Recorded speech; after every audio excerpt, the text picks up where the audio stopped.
ये कैप्टन भी रलिया होया एवें कही जाता कि दो बंदियां तो वध गड्डियां च ना बहन।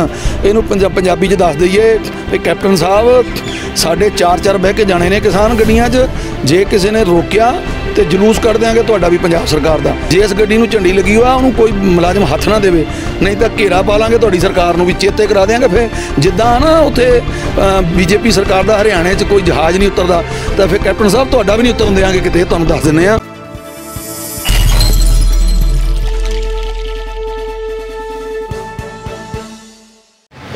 राज साहब तो बंगाल दी चोणां नूं किदां देखदे हो? देखो बंगाल दे विच लगभग ये हालात सीगे जदों असीं गए हाँ कि 10 साल का पीरीयड सीगा ममता बनर्जी का, और उहदे विच कुछ नाराज़गियां लोगों दियां उहनां नाल भी सीगियां। सो पर किसानां ने जदों असीं जाके 10 मार्च नूं मैं भी गया उत्थे, और वो पहली जिहड़ी साडी रैली हुई है बड़ी भरमी हुई आ। उन्हें पिड़ बन्निया उन्हें सारियां रैलियां दा, जिन्ने साडे किसान उत्थे भी 10-12 दिन लाए ने सारे आगूआं ने। और ये तुसीं वेख लो भी ममता बनर्जी अपनी सीट हर गई और बीजेपी भी हर गई। कहण दा भाव ये जिहड़ी वोट आ ये उत्थे दे लोकल लोगां ने, मजदूरां ने, किसानां ने, आम वर्ग दे लोगां ने ये किसानां नूं पाई आ, किसान अंदोलन नूं पाई आ। वो इस करके कि ममता अपनी सीट भी लूज़ कर गई, पर उहदी पार्टी नूं जिताया। जिवें असीं कहा सी भी तुसीं भाई असीं किसी राजनीतिक बंदे नूं नहीं जिताउणा है, पर असीं चाहुंदे हां कि बीजेपी हारे। सो उहदा ये रिजल्ट है कि बीजेपी की हार हुई वड्डी उत्थे ते किसानां दी जित हुई है। पर नहीं बीजेपी तो अपने लोगों ने जिते हैं 3 तो 78 दे, कांग्रेस पूरी डेड हो गई, लैफ्ट सारे डेड हो गए। नहीं वो 3 तो 78 ते किवें है, वो होर तरीके नाल देखो ना भी 42 चों 18 सीटां MP दीयां उन्हां दे कोल है, ते 18 दे हिसाब नाल किन्नियां कांसियां चौंसियां बनदियां, वो तो हारे ने 126 सीटां बनदियां। हाँ 126 बनदियां, 126 दे विचों 75 ते आ गए। वो कहण दा भाव ये है कि वो हारे ने। वो हुण भावें क्योंकि बीजेपी की एक फितरत है कि वो लोग जिहड़े आ झूठ बड़ा बोलते हैं और बार बार बोलते हैं, लोगों को सच नज़र आना शुरू हो जाए। जबकि ये 3 सीटां पहलां सन इन्हां दे कोल, पर फिर इन्हां दियां जिहड़ियां MP दीयां 18 हो गईयां सी, हुण 18 तो घट गईयां। हुण ये वेखो इन्हां नूं गाह पता लग जू, फिर हुण तां 18 भी नहीं इन्हां दे हत्थ च रहणीਆਂ। जिद्दां हुण ਸਿੰਘੂ तो आए वापस, कोरोना का दौर बहुत चलता पिया, किसान जथेबंदियां होईयां राजी भी अपना कोई टैस्ट टूस्ट कराने लई उत्थे जाके वैक्सीन लैण नूं? नहीं साडी उत्थे मीटिंग हुई प्रशासन दे नाल। मैं अज ही उत्थों वापस आया क्योंकि 2-3 दिन का इत्थे काम सी अपना, कुछ मीटिंगां सीगियां साडियां करने वालियां कि इत्थों फिर लोगों नूं आपां लैके चलीए दिल्ली वल।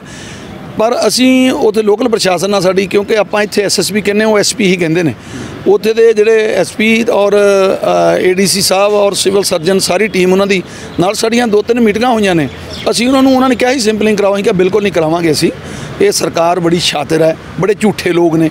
हुण तिक्कर कदे तां ये अतवादी कही गए, कदे खालिस्तानी कही गए, कदे ये नक्सलवादी कही चल गए, हर झूठ बोलिया। तो ये फिर टैसट करा के भी झूठ ही कह देंगे भी सारिਆਂ ਨੂੰ करोना ही है जी, इन्होंने वापस भेजो। इस करके ही सिंपलिंग बिल्कुल नहीं कराउणी। असी जे कोई सानू लगूगा वो साडा किसान अपने आप अपनी जाके टेस्टिंग करवा लेगा। वैसे वाहिगुरू की कृपा नाल तुसीं वेखो हुण तक 350 तो उपर शहीद होए ने, जिन्हां दे पोस्टमार्टम भी होए ने।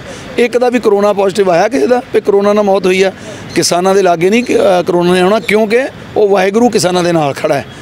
ਹੁਣ ਜਿੱਦਾਂ ਕਿਹੜੇ ਇਲੈਕਸ਼ਨ ਹੋ ਚੁੱਕੇ, BJP ਹਾਰ ਚੁੱਕੀ ਹੈ ਬੰਗਾਲ ਤੋਂ, ਤੁਹਾਨੂੰ ਲੱਗਦਾ ਹੁਣ ਤੁਹਾਡੀ ਗੱਲਬਾਤ ਦਾ ਸਿਲਸਿਲਾ ਚੱਲ ਸਕਦਾ? ਵੇਖੋ ਇਹ ਤਾਂ ਹੁਣ ਸਰਕਾਰ ਤੇ ਡਿਪੈਂਡ ਹੈ। ਉਹ ਇਹ ਕਹਿੰਦੇ ਹੁੰਦੇ ਨਾ ਕਿ ਵਿਨਾਸ਼ ਕਾਲ ਹੈ ਵਿਪਰੀਤ ਬੁੱਧੀ, ਉਹਨਾਂ ਦਾ ਵਿਨਾਸ਼ ਕਾਲ ਚੱਲ ਰਿਹਾ BJP ਦਾ। ਔਰ ਤੁਸੀਂ ਵੇਖੋ ਵੀ ਬਿਲਕੁਲ ਕੇਰਲ ਹੋ ਗਿਆ, ਇਹ ਕਈ ਸਟੇਟਾਂ ਦੇ ਵਿੱਚੋਂ ਇਹਨਾਂ ਨੂੰ ਕੱਖ ਵੀ ਨਹੀਂ ਲੱਭਿਆ। ਔਰ ਤੁਸੀਂ ਦੇਖੋ ਵੀ ਇਹ ਜਿਹੜੇ ਕਹਿੰਦੇ ਸੀ ਵੀ ਇਹ ਕੇਵਲ ਪੰਜਾਬ ਤੇ ਹਰਿਆਣੇ ਦੇ ਕਿਸਾਨ ਹੀ ਬੈਠੇ ਨੇ, ਇਹਨਾਂ ਨੂੰ ਹੀ ਪ੍ਰੋਬਲਮ ਹੈ, ਹੋਰ ਬਾਕੀ ਕਿਸਾਨ ਤਾਂ ਸਾਡੇ ਨਾਲ ਨੇ।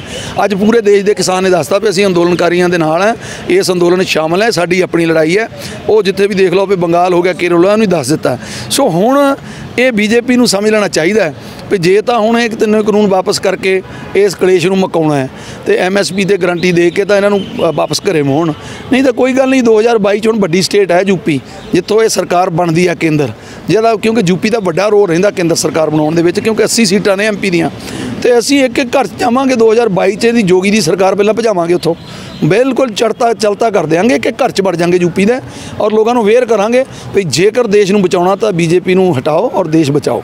बिल्कुल बिल्कुल कोई बीमारी का तो कोई बहाना नो, कोई बीमारी का जी साढ़े कोई लागे बीमारी नहीं होनी। असीं तां तुहाडे माध्यम राहीं ये भी कहना चाहुंदे आ, ये कैप्टन भी रलिया होया एवें कही जांदा कि 2 बंदियां तो वध गड्डियां च ना बहन। इहनूं पंजाबी च दस दईए भी कैप्टन साहब साढ़े 4 बह के जाने ने किसान गड्डियां च, जे किसी ने रोकिया ਤੇ ਜਲੂਸ ਕੱਢ ਦਿਆਂਗੇ ਤੁਹਾਡਾ ਵੀ ਪੰਜਾਬ ਸਰਕਾਰ ਦਾ। ਕੋਈ ਕਰੋਨਾ ਕਿਸਾਨਾਂ ਦੇ ਲਾਗੇ ਨਹੀਂ ਆਉਂਦਾ। ਜੇ ਇਸ ਗੱਡੀ ਨੂੰ ਝੰਡੀ ਲੱਗੀ ਹੋਆ ਉਹਨੂੰ ਕੋਈ ਮੁਲਾਜ਼ਮ ਹੱਥ ਨਾ ਦੇਵੇ, ਨਹੀਂ ਤਾਂ ਘੇਰਾ ਪਾ ਲਾਂਗੇ ਤੁਹਾਡੀ ਸਰਕਾਰ ਨੂੰ ਵੀ, ਚੇਤੇ ਕਰਾ ਦਿਆਂਗੇ। ਫਿਰ ਜਿੱਦਾਂ ਨਾ ਉੱਥੇ ਬੀਜੇਪੀ ਸਰਕਾਰ ਦਾ ਹਰਿਆਣੇ 'ਚ ਕੋਈ ਜਹਾਜ਼ ਨਹੀਂ ਉਤਰਦਾ, ਤਾਂ ਫਿਰ ਕੈਪਟਨ ਸਾਹਿਬ ਤੁਹਾਡਾ ਵੀ ਨਹੀਂ ਉਤਰਨ ਦਿਆਂਗੇ ਕਿਤੇ, ਤੁਹਾਨੂੰ ਦੱਸ ਦਿੰਦੇ ਆ। ਇਸ ਕਰਕੇ ਅਵੇਅਰ ਹੋ ਜਾਓ, ਖਿਆਲ ਰੱਖੋ। ਸਾਡੀ ਕਿਸੇ ਜਿਹੜੀ ਗੱਡੀ ਨੂੰ ਝੰਡੀ ਲੱਗੀ ਹੋਈ ਕਿਸਾਨ ਦੀ, ਉਸ ਕਿਸੇ ਗੱਡੀ ਨੂੰ ਵੀ ਜੇ ਰੋਕ ਲਿਆ ਤਾਂ ਫਿਰ ਵਿਪਤਾ ਪਾ ਦਿਆਂਗੇ ਤੁਹਾਨੂੰ।